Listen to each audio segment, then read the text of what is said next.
سأله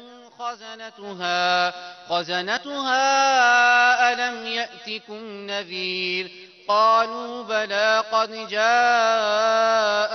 نذير فكذبنا وقلنا ما نزل الله من شيء إن أنتم إلا في ضلال كبير وقالوا لو كنا نسمع أو نعقل ما كنا في أصحاب السعير فاعترفوا بذنبهم فسحقا لأصحاب السعير إن الذين يخشون ربهم بالغيب لهم مغفرة وأجر كبير وأسروا قولكم أو اجهروا به إنه عليم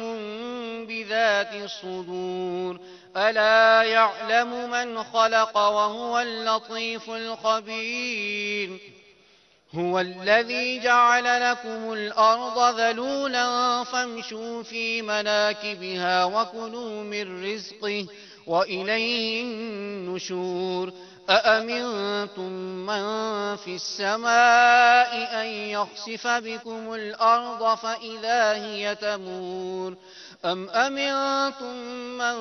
في السماء أن يرسل عليكم حاصبا فستعلمون كيف نذير ولقد كذب الذين من قبلهم فكيف كان نكير أولم يروا إلى الطير فوقهم صافات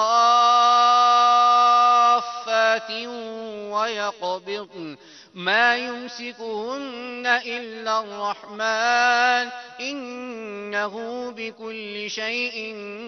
بصير أمن هذا الذي هو جند لكم ينصركم من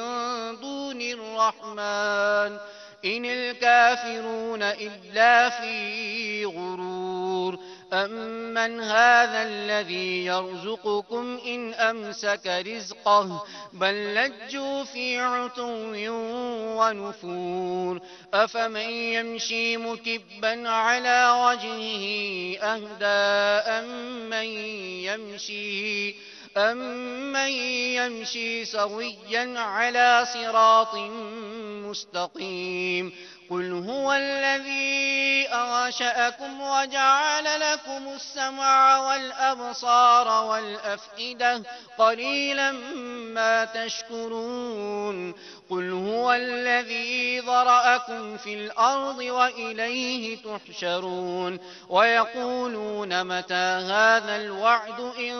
كنتم صادقين قل إنما العلم عند الله وإنما أنا نذير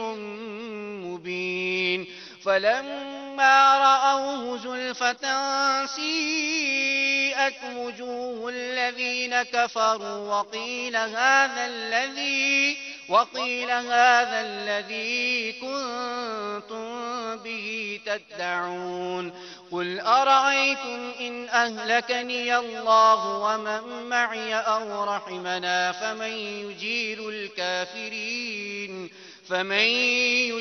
الكافرين من عذاب أليم قل هو الرحمن آمنا به وعليه توكلنا فستعلمون من هو في ضلال مبين قل أرأيتم إن أصبح ماؤكم غورا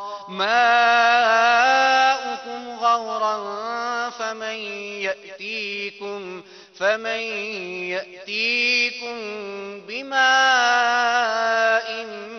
معين صدق الله العظيم.